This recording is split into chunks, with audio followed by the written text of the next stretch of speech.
Hello everybody, my name's James, and for the benefit of those listening back to the audio, you're listening to Ask James, my regular YouTube live stream where I welcome questions from the YouTube community on anything they would like. Normally it's football related, but who knows, day after a general election it might not necessarily be the case.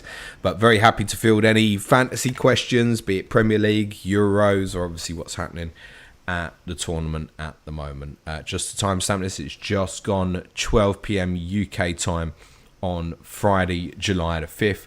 And I think particularly for the benefit of those listening back on the audio, apologies in advance if you get any dodgy sniffles or a cough from me. I'm not feeling at 100% fine, just got a little bit of man flu going on at the moment, but certainly hoping to be at 100% by 5 o'clock tomorrow. Jerry Darmeyu's got a few questions in, so we'll start with Jerry. It says, hello James, do you see both matches tonight ending up in penalty shootouts? I just can't see both games finishing in 90. I think on our Patreon podcast that me and Suj have done this morning, we spoke about, particularly in the Portugal-France game, that it might feel like first goal might win. Whoever scores first in that's going to feel like they got a big advantage. And I mean, that obviously goes for all the ties. But particularly in that one, it feels like, yeah, it could be a 1-0 victory one way or the other. Germany-Spain is just so difficult to call. I can definitely see that going the distance. I wouldn't be at all surprised either if Portugal-France was 0-0 and went all the way as well. Also for Portugal, obviously after Costa's heroics in the shootout against Slovenia, going to fancy themselves if it goes that far, right? And I think that probably goes for the majority of the teams actually that are left in probably would fancy themselves if it went to penalties, except maybe England. So yes, I wouldn't be surprised if both went the distance. I do think France will win tonight. I think Germany-Spain might indeed go all the way, but I think that's going to be a cracker. Jerry also says, which top performing player in the Euros so far do you think would attract attention from Premier League clubs? Top performing so far, the first name that comes to mind is Nico Williams at Spain, who I think is attainable, because I think his release clause is fairly sensible at Bilbao, isn't it? I've seen it reported somewhere between sort of 45 and 55 million, and you do think, oh, just pay it. But he's, because of the way Bilbao do things with obviously just having Basque region players, he's on a monster salary already. He's reportedly on about £175,000 a week. So if he moves, he's going to want more than that. So there's only a small number of clubs that will be able to go and buy him for him to stay within wage structures. There's a few clubs who'd be very interested and could certainly pay the transfer fee without problem, but do they want him to come in as possibly the highest earning player? But I think, yeah, Nico Williams would be attainable for a lot of clubs. That's the first name that came to mind. That feels right as well. My understanding is that he's not desperate to leave Bilbao. He'd obviously be open to the idea, but he's not sitting there thinking, no, I've got to get out, I've got to play Champions League final. Bilbao are in Europa League, and they host the Europa League final this year as well, so there might be a pull for him to stay another year, possibly. Jerry says, with Archie Gray's arrival at Spurs, do you see him starting immediately in the midfield or not? On the other hand, do you see him as Porro's deputy should Emerson depart? Look, I'd be bullshitting if I gave any answer, because I've not properly seen excuse me, Archie Gray play. I know from all the reports I've read that the club very much see him as a midfield player, and it is somewhat of a luxury, if you will, that he can obviously cover at right back. He played right back for Leeds a lot last year, and listen, there's certainly with what Tottenham do with their fullbacks, there is a case to say that he could play right back and obviously move into midfield. It's a different option. In terms of whether he goes straight in the team, my understanding is that he won't be loaned out anywhere, but there's going to be real competition. That's going to be a similar story for Lucas Bergvall, who officially joined the club this week from Sweden as well. He's another young player, very talented, more advanced thinking than Archie Gray. So, look, ask me in a month, once I've seen these guys in pre-season, and I'll be able to give you a better answer on that. I suspect, listen, Gray's not going to come in and start 60 games for Tottenham this year. He, in his interview himself, spoke himself about, kind of first objective is to break into the team.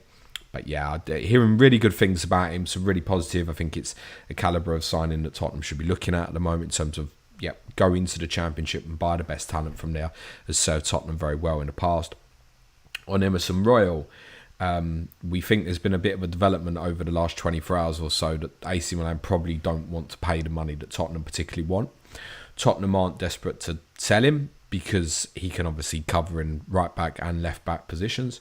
It's more, if Tottenham sell, then they'll look for a replacement, but Tottenham have a valuation of the player, and if AC Milan don't meet it, Tottenham aren't desperate to get rid. So it could well be that Emerson Royal stays at the moment. I've not heard of much interest from clubs outside of Milan. So if Emerson went, Tottenham will go and buy another fullback. Doesn't mean that Archie Gray couldn't cover in that position, but I think Tottenham would go and look for another fullback, particularly with European football this year as well. Jim Pro 100 says, "Hi James, similar to the above, Leeds season ticket holder in, you've got a real gem in Archie Gray. How was the move even perceived by Spurs fans?" Yeah, great. Very attractive. Reality is he's 18 years of age, played championship football, looked extremely good from everything I hear. I also referenced on one of the Patreon pods we did earlier in the week about Leeds fans raving in my ear about how good Jack Clarke would be. And I know Jack Clarke's done quite well at Sunderland. There might even be some interest from Leeds in terms of taking him back. But Tottenham were right to sell him and never looked that he was going to be capable to me in terms of breaking into the first team. So, little tread of caution. Unknown whether it works or it doesn't. And I've mentioned another example in terms of Bergvall that there's no real way of knowing when a player's that young, and the adaptation for Bergvall is obviously more difficult in the sense he's coming from overseas as well. But yeah, for Tottenham to have invested that sort of money in him, they obviously got real confidence in the type of player that he can be. So yeah, only positive, mate. Genuinely, as I said, I think Tottenham should be doing these sort of deals more where they're trying to pluck the best out of the Championship. We're in a different transfer market to a lot of the rest of the big six, right? Tottenham have got to be a bit clever at what they're doing. I used a reference in terms of players like Eze, Elise, Jared Bowen. I think these are the sort of players that in the noughties Tottenham would have gone and bought, and they've stopped making those sort of transfers. And what I mean, I don't mean buying them now. I mean buying them when they were Reading, QPR, and Hull respectively, taking that punt earlier on these players. So yeah, I'm pleased that Tottenham are looking at these sort of deals again.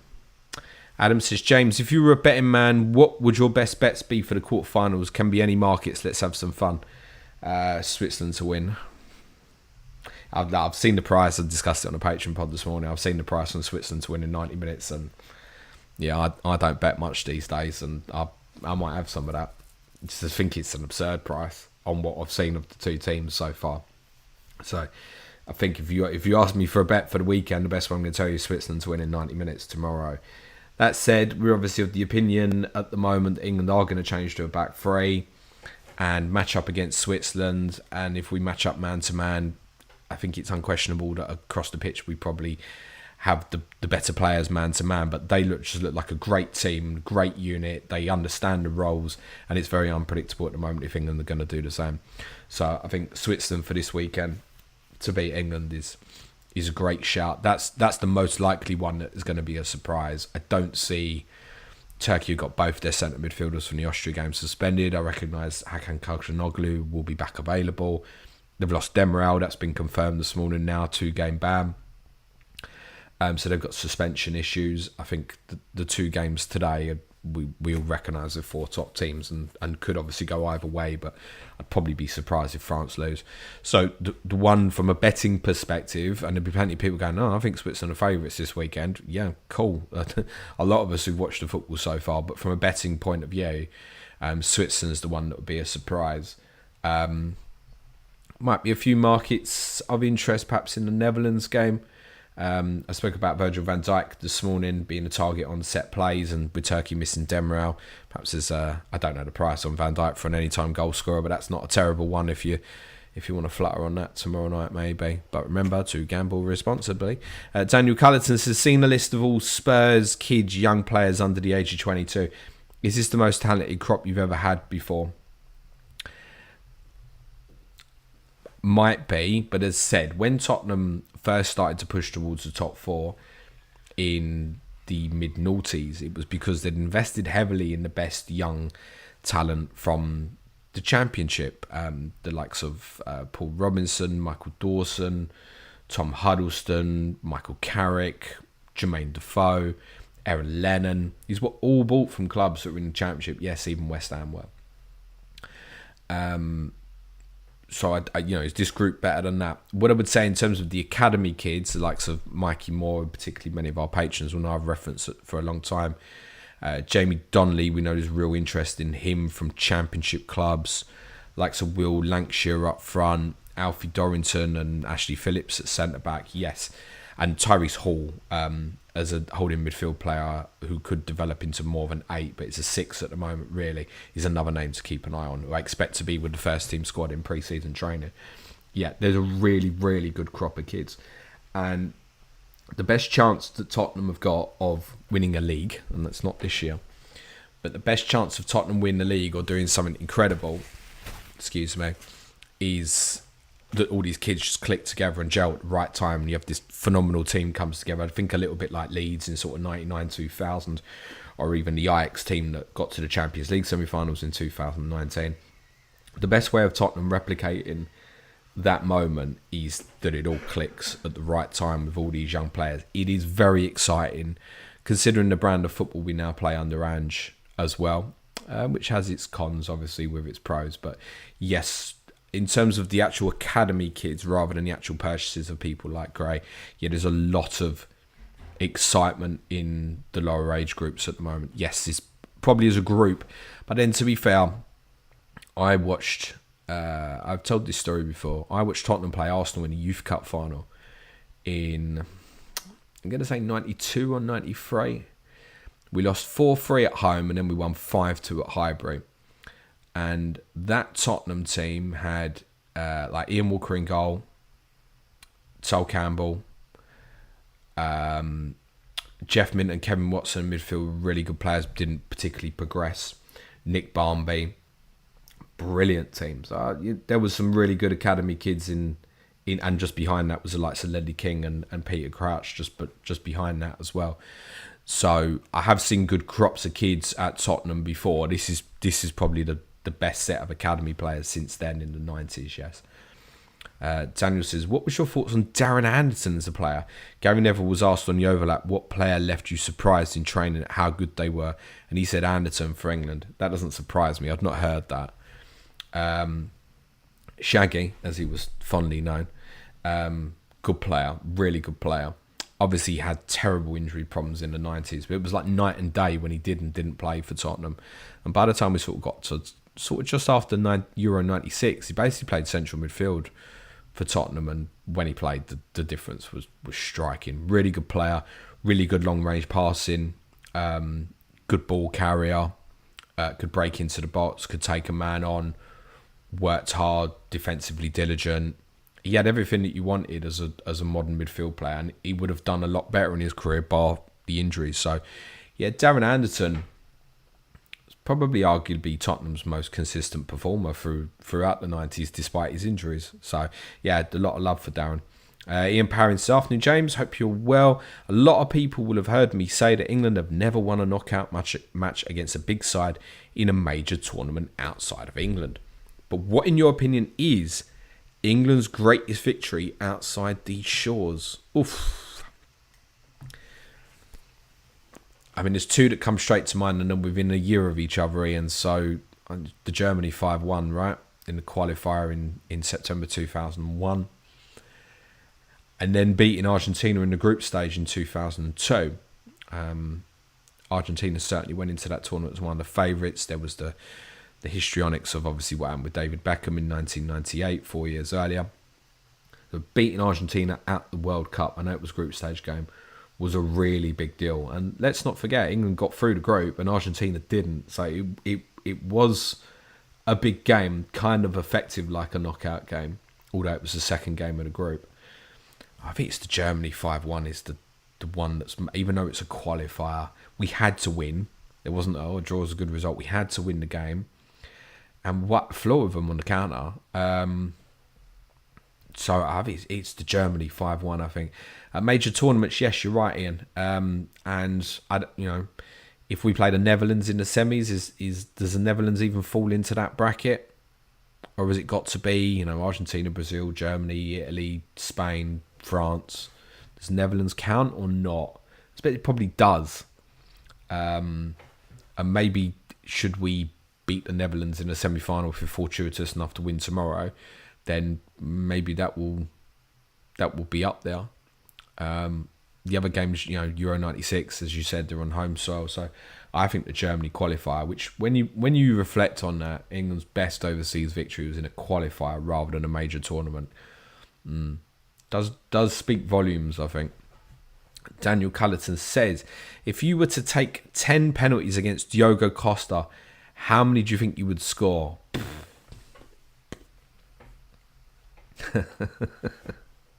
Not 10. Not 10. 2 maybe. 2 feels like a fair. You'd have to go really low, bottom corners, and just hope you get enough pace on it, I think. So I'll go 2 out of 10. Adam says, give us your list of the top 5 most overpaid players in the Prem. Wow. I don't have salaries to hand or most overpaid. I feel like the majority of them will be at Manchester United. That's my instinct. You probably pick 5 players from Manchester United. We won't include Bruno Fernandes in that. We won't include Lisandro Martinez in that. But we could probably have a debate about most of the rest of the squad. I don't know exactly what the salaries of those players are, but my instinct, Adam, is to think of Manchester United. Greg Frost says, back 3 makes sense to match up with Switzerland formation. Yeah, I said when me and Clayton did the podcast on Monday, reviewing the first 4 games from the last 16, and we spoke, which I recommend people listen back to, the analysis of the Slovakia game. I said then that I thought England should change to a back 3. And at that point, didn't think that would happen. As the week has progressed, it looks more and more like that's what it's going to be. So I think one of the things I said on that podcast Monday was I think we need to realise what we are. And I did a tactical piece on the game for our patrons, which is available to all paying patrons yesterday, about England accepting what they are at the moment, which is shit. And therefore you've got to think a little bit differently. And not, we're England and they're Switzerland and we'll win. Nah, this team looks better coached than us, better set up than us. They're liable to dominate, even though most people will see back 3 as a more defensive system. I think England can use a back 3 to be more offensive, as well as more stable defensively, because although defensively there isn't too many question marks on England at the moment, we obviously don't have Mark Gay, who's been outstanding tomorrow, and we haven't really been tested with the 4 teams we've played. Let's be honest, none of the 4 are like thrilling offensive teams, are they? So, and it might be that Switzerland aren't tomorrow either. I very much think, yes, matching up against them, but it's not just about tomorrow. We're playing a higher standard of team. And also, I think we can all clearly see now that with the back 4 hasn't worked. With Foden moving off the left, we've not got the result from it we wanted. And England's best chance of now winning the tournament, which ultimately is the goal, is to just shake this up and try and win 3 consecutive football matches and almost have like a managerial bounce, which I think changing the system can potentially have.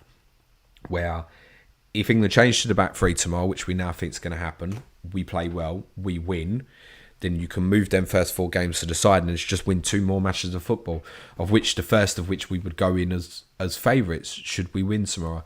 So yeah, I'm very keen for the balance of the team, the structure, both defensively and offensively. I think it's the right change. I think funneling into a back 5, as even Switzerland will do tomorrow, they very much, once you get into their final third, they will morph into a 5-4-1. I think it's probably the right setup for England to follow as well. I'd arguably want that to look a little bit more like a 5-3-2 on occasion. That doesn't mean playing another striker for me with Kane, i.e. Watkins or Tony. It would probably be more Jude Bellingham would pick up that role for me personally. But yeah, I absolutely think it's the right thing to do. And if it doesn't work, it doesn't work.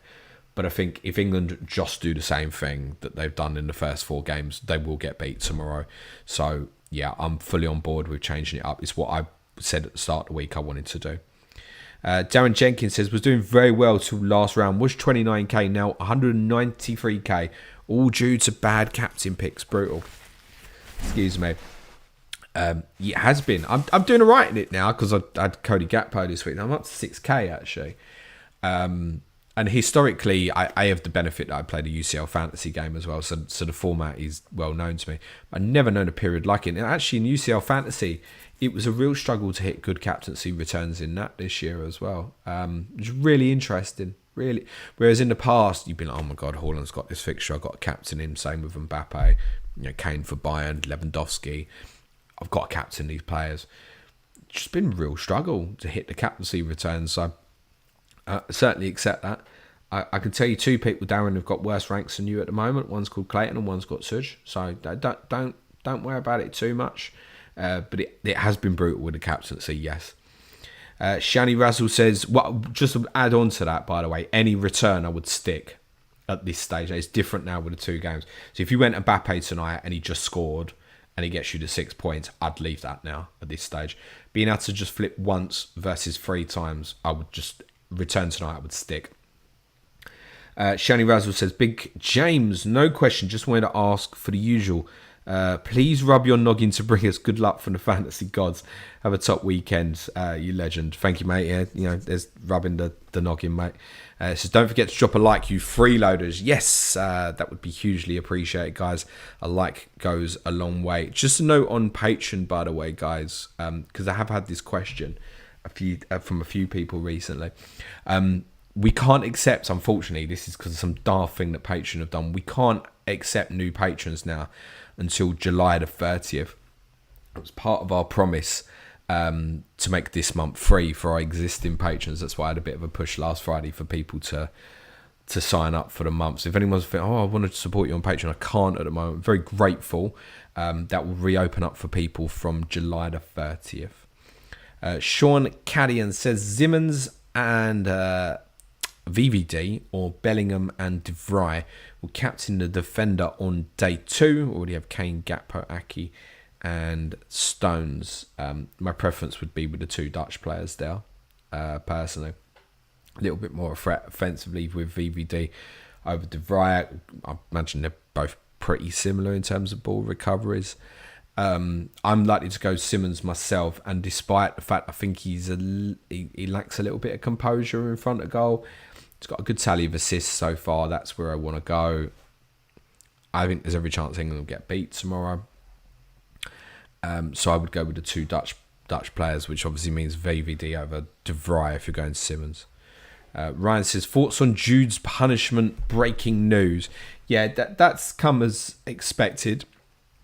So for those who haven't seen it, Jude Bellingham has been given a 1-game suspended ban. For clarity, what that means is basically he won't get banned unless he does something else daft, in which case he will serve a 1-game ban. So if he wants to point to his genitals on Saturday, he will miss the semi-final. So basically he won't serve a ban unless he cocks up again. He's been given a €30,000 fine, which I presume he can afford. It's come as expected. No surprise. We weren't expecting to be suspended. I think, have a word in his ear and there's no need for that. If he'd have been banned, considering some of the bans that some other players have got, I don't think we could have had huge complaints. But the punishment is what most people were suggesting on Monday, Tuesday that it was going to be. Abolish Mondays says Chiesa is on sale. Would you think any Premier League club would target him? I think go back to the Euros 3 years ago, and I think most clubs in the league would have wanted to take Chiesa. I've heard that the money to get him could be as low as 25 million, which makes it very tempting. I saw nothing during this tournament to make me think that the player from 3 years ago that looked like he could go and take on the world is still there. And he's been very unfortunate with injuries. He'll also have obviously a command on the salary. So it depends. Look, for 25 million, could you take a gamble? Yes, sure. But it will come on a decent sized salary. I don't know if anyone wants to particularly take that chance? I don't know. I don't know. If you'd asked me that question 3 years ago, I'd have been like, get him in, without a doubt. I think, unfortunately, with the injuries, it might be a player that's a little bit on reputation now, unfortunately. At 25 million, can you afford to take the chance? Yes, as long as the salary isn't absurd to go with it. Because then if you get stuck, you've got a problem. So I'm going to say probably not. Keith Rowley says, good afternoon, boss. Nice to see you back. Thank you, Keith. Hope all is well. Honor says, Demiral getting banned is an absolute joke by UEFA. I see he's got a 2-game ban. I don't understand the representation of what the meaning is of his celebration, so I don't think it's particularly fair for me to comment. Without knowing enough, it does seem harsh. You had was it the Albanian player who got banned for chanting stuff about Serbia, I think? Please don't quote me on that. Through a microphone after their draw with Croatia, and that's like, okay, I get that. This one seems harsh, but I don't understand the implications of what he did with his hands and what the meaning of that is for me to truly comment. So I'm a little bit reluctant to clarify on that, Honor. Louis says, hello, James. Who would be your realistic dream Spurs signing this summer? Realistic. I tell you who I've been having a little bit of a look at over the last few days is this lad at Rennes, Desiree Doué, who's only 19. Looks like the type of 1v1 wide dribbler that could be very suitable for my team, and that's realistic. So yes, I'd love to get Eze. There is a question mark in terms of whether it's a required position. Does Eze improve us? Yes, of course, clearly. But there are other areas of the squad that I think do need prioritising more. I suppose Eze's the one though, isn't it? But yeah, Desiree Doué is a name that's become familiar to me over the course of this week and looks the right profile of player. Tottenham, and again, it's a young profile player. So I'm going to say Eze though. I think it's realistic. We do think Tottenham are going to show strong interest once he gets back, but I also recognise Tottenham probably won't be the only team, and there's nothing given to say that Palace will sell either. Daniel Cullerton says, you mentioned doing well in the Telegraph fantasy. Are you still doing well in it, and what different rules do they have to the one on the UEFA app? So I've got 5 teams in that, the best of which is 9th overall at the moment. I think there's about 30,000 teams. I might have that wrong. Ian Parrington could probably answer that question better than me. The best team's 9th overall. So I mean, and I just think psychologically, I feel like I've missed the chance a little bit. I haven't been first, and then I finished the last stage second. Now it's 9th. I've got a very strong Spanish contingent going into tonight on that team. There's another team I have that's about 70th at the moment, which isn't out of the running either. So yeah, I'm doing quite well in that, and I do intend to play the Premier League version next year. I don't think we'll do content on it because there's not enough people playing it to make it worthwhile. Major differences would be no captaincy. So, if you get your captain wrong, as what's happened to many in Euro Fantasy, the official game, it's not going to bite you so hard. I didn't captain Mbappe, he scored. It doesn't matter so much. The only additional points you can gain is tackles. It kind of works similar to ball recoveries, but actual tackles. So I bought Paulinho in one of the teams, had a Portugal's game, got 6-pointer for me the other day. It's very different to your FPL thinking and stuff. That's the main one. It's 50 transfers, and you kind of use them when you want. So there's 10 transfers I can use over this quarterfinal period should I want to do so. Otherwise, scoring is fairly similar. It's interesting. It's like I always say this. People say, "Oh, what would you change the game?" Like, look, this format is like this format's like this format's like this. It's fine. I enjoy playing Telegraph. I don't feel like, I think it's suitable for those who enjoy Sky. Yeah, I'd say give Telegraph a go. And it's nice, right? You'd sit there in 9th and you think, I can actually win this. It's not a huge prize for the winner. It's a couple of grand. Excuse me. But it'd be nice. Yeah, babes. Go away for a weekend. Expensive weekend, admittedly. Daniel, that's what we've just done. So, Rhino says, afternoon, James. Do you think if it happens, back five is simply to cover for no gay and to help with ball progression? Will it get the best out of Foden too? Excuse me, sorry. No, I don't think it's got a lot to do with Mark Gay, actually. Certainly from my perspective, that's not the reason for me when I said on Monday, I want to change. It wasn't me thinking, we can't cope with Konsa in a back four. And I don't think that at all. I mean, Ezri Konsa regularly plays in a back four for Villa, so no, I don't particularly buy into the Konsa being... Let me put it this way then. If we go to a back 3/5 tomorrow, and if we win, and we presume, I think we'd all agree, irrespective of how well Ezri Konsa might be incredible tomorrow, unfortunately Mark Gay would deserve to come back in. I don't think then we go back to a back four. I think we stick with it. So I don't think the decision is based on Gay. Yes, in terms of playing out, etc., it all should be better, but I also don't think it's a dramatic change for England. It's just less moving parts. It's almost a more simplified structure. And I don't mind that at this stage, actually, in a major tournament, for it to be a little bit more simplified. I would want, the piece I did yesterday for our patrons, I would personally go with more kind of like a 5-3-1-1, and I'd have Foden deeper as left of a midfield three, Manu to the right, and Declan Rice as an anchor. Because if the wing backs are going to be Saka and Trent, I want them to be able to push as high as possible rather than be restricted. And I'd have Bellingham as your kind of floating second forward, personally. And I also think with Phil, one of the problems we've got is the ability, and I think it comes through bravery. It's not a huge criticism on Rice, Manu, whoever else has played in that position, but the ability to play that pass that Shouten played for Simmons on Tuesday, simple, between lines, bang, into a 10, and you're off. We just can't seem to play it. And I think it's because our players, maybe they're coached into play safe, don't take any risks, etc. I need someone to play that pass. Now, Phil Foden's probably not that player, by the way, but I think he can also carry it for us. I think that's quite important, that we sat facing an opponent and we go side to side a lot.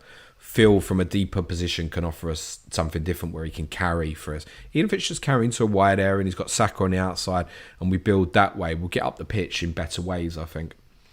But it doesn't sound like that's what he's going to do with Phil Foden. Harry Richards says, hey James, what's your prediction for quarterfinals? I'm going to ruin the Patreon podcast for the patrons now. I think Spain, Germany go to penalties. I think first goal will win tonight in the France-Portugal game, and I think France will get it.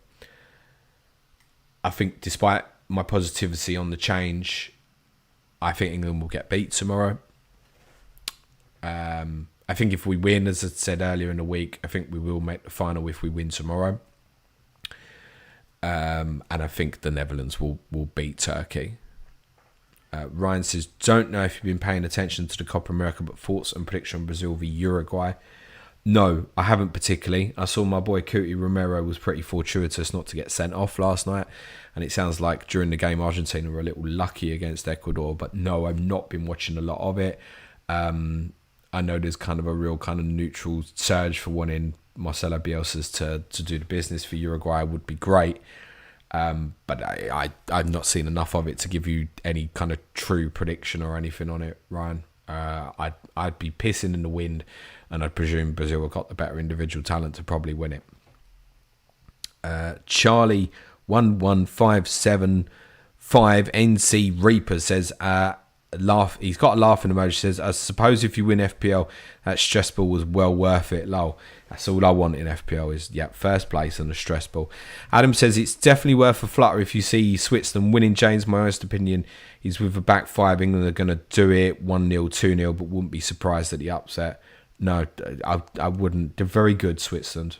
Anyone who's watched them, as I said, if you watch the two teams, I don't know how you couldn't at the moment come to the conclusion that Switzerland will win, but there is obviously, here's the thing.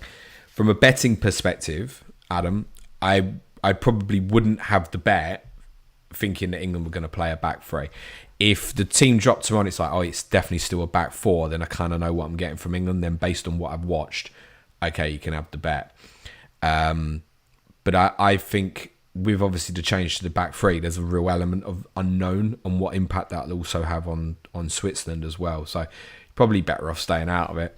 Rhino says, P.S. that Turkey save, great and strength, but look how close he was to the ball, overhyped to hell. I spoke about this on Wednesday's podcast. Rhino's on the save. It is a great save, but yeah, it's nowhere near greatest save of all time. I'm not going to cover it again. Listen back to Wednesday's podcast for a real breakdown on that save. Navin22 says, why Southgate didn't bring Mitchell or Chilwell or a left-footed centre-back at least. The regrets on not taking one of Chilwell, Mitchell, Branthwaite will be clear. I have absolutely no doubt that Gareth Southgate regrets it. Absolutely no doubt. Ben Chilwell has obviously had injury problems. I think there's a concern about him. He has had some mental health issues about being away of a squad for a month. I can understand that. He also had looked at Tyreek Mitchell in the past and obviously wasn't that impressed. I think that the clincher in the change for me with Tyreek Mitchell was always someone I felt wasn't good enough going forward. But he's been given more license, obviously, in Oliver Glasner's new structure where he's playing as a wing back and really joins in like offensively with Eze. And there's a real initiative for him to get forward on the outside. I think has really helped him. We've seen some strengths off that. Yeah, he probably should have gone in. And I'm fairly certain that Gareth Southgate regrets that. Adam says, completely agree with you, mate. Solid reasoning. And DTAF says, Wee-eyed James, hope you're well. Do we think Trent will start on Saturday? Yes. That seems to be the thinking at the moment, and it's also what I do. I think the big thing for that, my concern with Trent at wing back, as I've said in the past, is I think Trent needs to look up and see something in front of him. And you obviously England aren't going to have Mo Salah if he's playing right wing back. He's going to have to come inside a lot. I think the real big thing is, though, how Switzerland like to squeeze the play to one side, and quite often the one way out is to go diagonal from one side to the other. And I think part of England's strategy tomorrow should be Trent to Bukayo Saka. Quick switches to play will be a real out for England, and he's the one who can play that pass you trust. Jason McDonald, I think, has got the last one here. Says, hi James from Melbourne, Australia. How did you feel about Big Ange going pundit mode recently? Would that be a distraction from more important focuses?